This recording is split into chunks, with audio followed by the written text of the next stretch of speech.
Welcome to Nerd Impact's weekly Falcon and the Winter Soldier review. Today we're going to be talking about episode 2 of Falcon and the Winter Soldier. So we had some surprises in this one that, of course, everybody just thought that U.S. Agent had a very, or I'm saying U.S. Agent, but he's Captain America right now, John Walker, the way they ended it with his little smirk.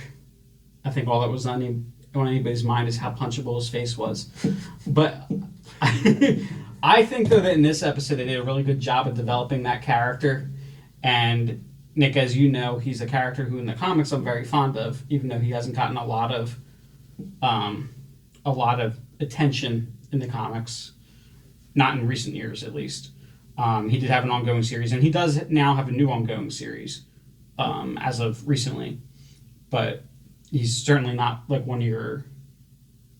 He's not in like an A tier Marvel character or a B tier. He's more a C or a D tier. But I like him nonetheless. And so the opening of this episode I thought was really interesting because they kind of show you that he is at least, I know you have other reservations about him, but he's at least appears to be a decent guy. And he wants to do good at this. I don't deny that he wants to do good. Keep going. We'll get to my opinion later. He talks about how he's clearly nervous. He has big shoes to fill. And he's talking to his girlfriend, so they humanize him a little bit. And then his best friend, Lamar Hoskins, Battlestar, who we later find out is Battlestar, basically his Bucky, comes in.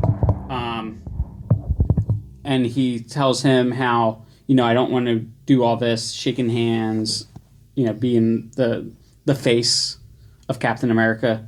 I just want to I just want to do the job. And Lamar says, this is the job.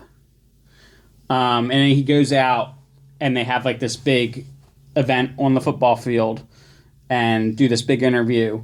And they talk about how he's, in the movies, Captain America has kind of been presented to us not just peak human, but more superhuman. Mm-hmm.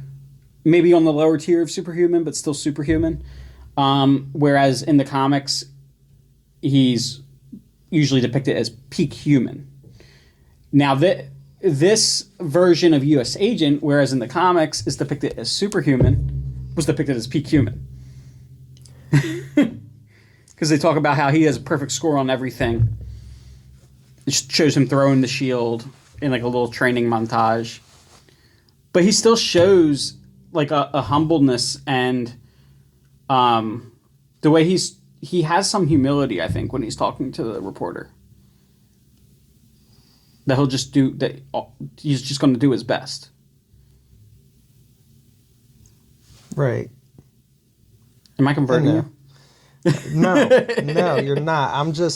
I don't want to get into an argument about this right now. Let's just keep going with the recap. Okay, well, as always, we won't do a full recap, but I'm just recapping the pieces that support my argument. Okay, well, when you want me to argue, just let me know.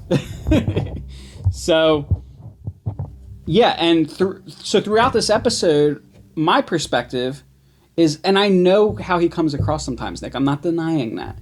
I'm not denying that he doesn't come across as having kind of a, what would you call that? An alpha... Arrogance? Alpha syndrome. Alpha male syndrome. I'm not denying that. But I think he's trying to be what he needs to be to get the job done. Or what he thinks he needs to be to get the job done. He is very inviting, though, to Sam and Bucky. He wants to team up with them. He screws up a little bit when he refers to Sam as Captain America's wingman. Then he's Captain America's wingman on his side. Although Captain America used to call him his wingman too, so that might have struck him the wrong way for a different reason. Rather than it being like a belittling thing. Maybe it was just he didn't want somebody other than Captain America calling him that. Or maybe because of them being two different people.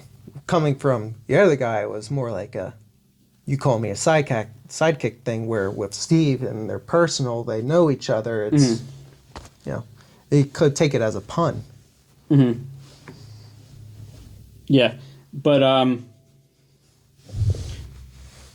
so, and the other thing with U.S. Agent is, like I said, he keeps trying to invite them. He bails them out of jail at one point. or gets them released from jail rather. And then they make the comment when they tell him, that they're going to do this on their own because they won't have the red tape to cut through because they're free agents. And he says, okay, but stay out of my way. Now, you took that as aggressive.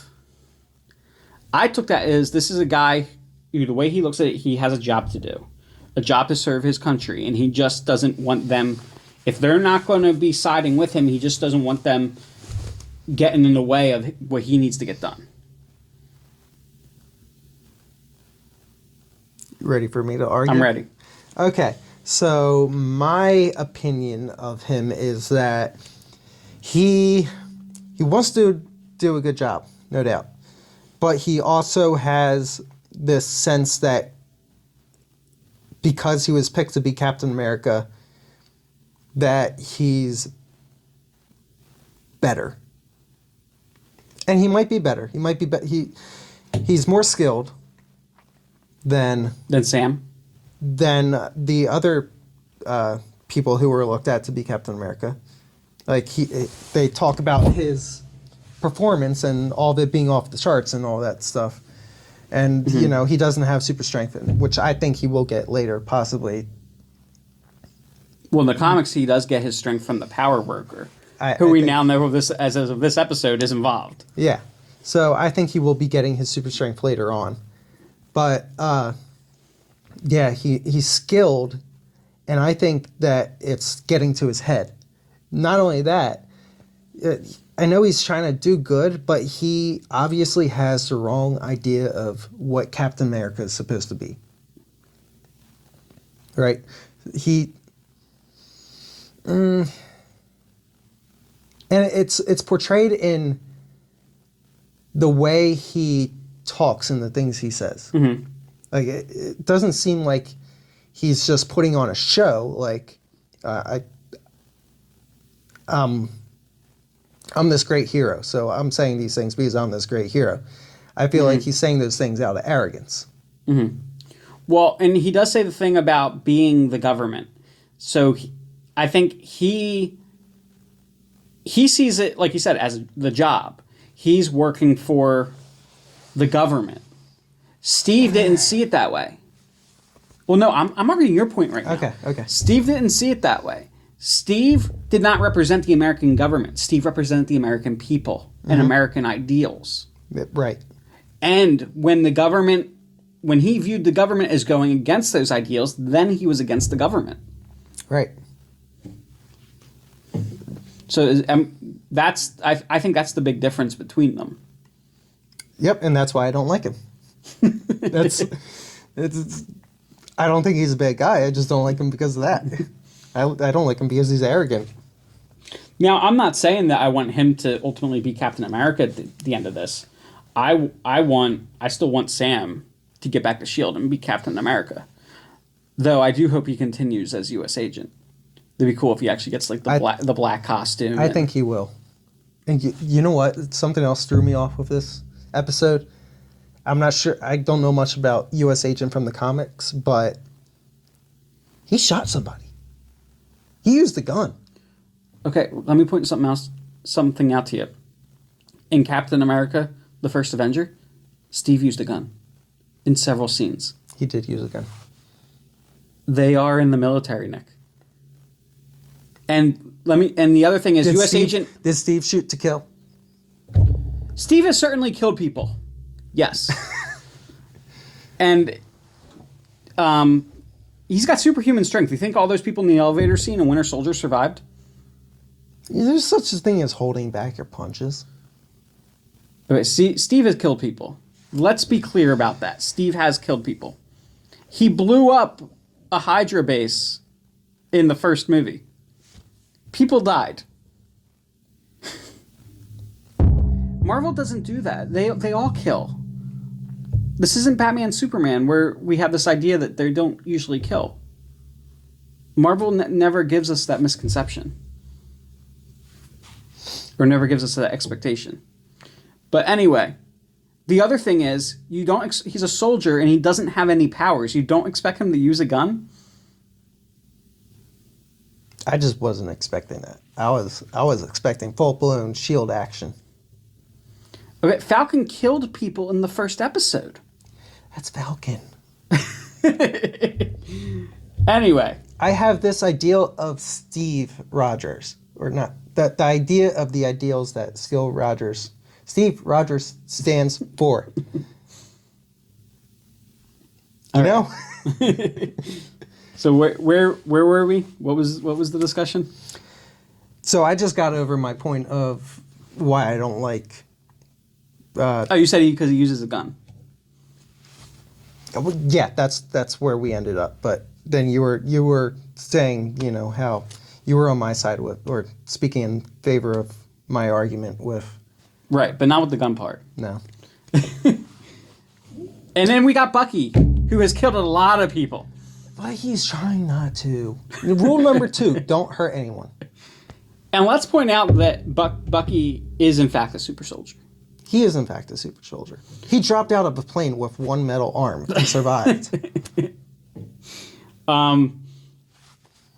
So what did you think of the leader of the Flag Smashers? We were kind of misled, right? Yeah, when they're using the heat thermal imaging, and then it was thermal imaging, right? Yeah. And see her in the truck, and she appears to be a hostage, but then Bucky charges in to confront the hostage and, give them comfort, get them out of there, and she smiles at him and then throws him through the door. That was a creepy smile. She's good. Now, she gets a text from somebody saying they're going to kill her. Is that Power Broker or is that U.S. Agent? I would imagine it's Power Broker. I don't think U.S. Agent or... You don't think he's a villain? I don't think he's a villain, and I don't think he has her number. You never know. I do think at some point, though, he is going to end up undergoing the procedure from Power Broker, but I think he's going to do it for what he believes are the right reasons. Yeah. He's a little misguided. We don't have our... I hope they've been close enough this whole time. Or I didn't have mine. I yell. We're fine. I peered over and saw the green light, so pardon the interruption. We didn't exactly have these fully set up. So, so I'm curious to see if the Power Broker... Well, we know the Power Broker's involved, but to what extent... Because it seems like he's not necessarily on the side of the Flag Smashers, right? Because he sends his guys to the airport where the Flag Smashers are, and yeah, they're opening fire on them. That was a really cool scene, though, when Captain America, John Walker, throws the shield under Battlestar when he falls. That was a good scene. That was from cool. The Pretender. From The Pretender. So Nick, I know your favorite scene was couples therapy. That was hilarious. Turn each other, get closer. No, closer. Your knees in my crotch. How want to get any closer than that? So, what did you think of that discussion, though, of what she was trying to do? I think they needed that, even though it didn't get anywhere. It's probably put a crack in the ice. Mm-hmm. Well, we did get a little bit of insight into Bucky's character when, why this was bothering him so much, that Sam didn't take the shield. If he was wrong about you, he could have been wrong about me. Yeah. He always told me I was a good man. Yeah. He's really struggling to move on from his past, where he's been brainwashed, killing people. Mm-hmm. And then he has the memories. Yeah, he has the memories, and he's cozy with that old man who, it turns out, he killed his son. Yeah. I can't imagine. So do you think he's going to come clean to him at some point? What do you think that conversation is going to look like? I think the old man's going to forgive him.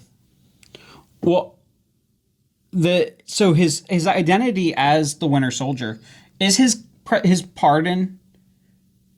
So when they run into the police on the street, yeah, I think it's clear that his presidential pardon is public knowledge.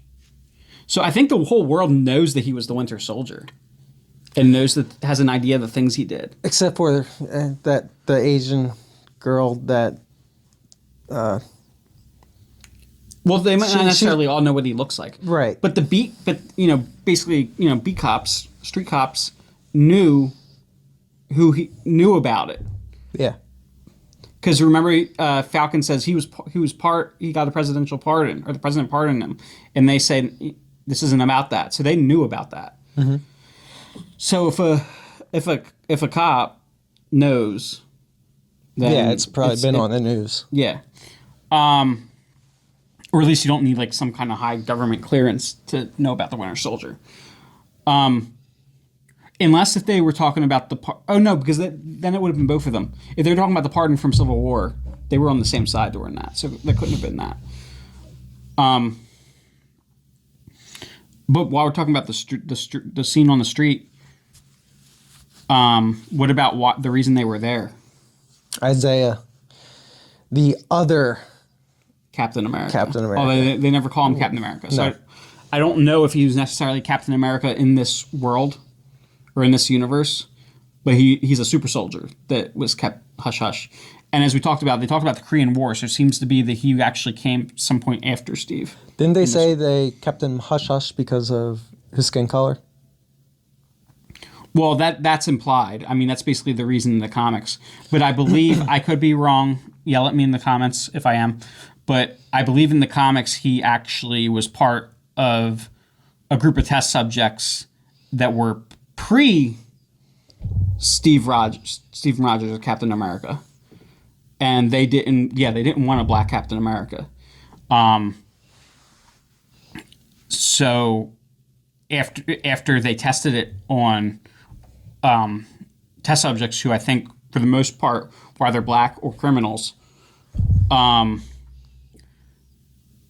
they also they then selected somebody who was what they wanted Captain America to look like, unfortunately. But this seems to be a little bit different. I think he was a group of test soldiers. They were trying to recreate the super soldier serum. Mm-hmm. And we do see him. What does he throw? He throws something that goes into the wall. Wasn't it a phone? I don't know, but we see that truly. Yeah. The super soldier serum still has an effect on him, obviously. And his grandson Eli, we see. Is Steve still super strong? Probably. I think he might be. I think he might be able to still kick ass. You want to see old man Steve Rogers return as Captain America?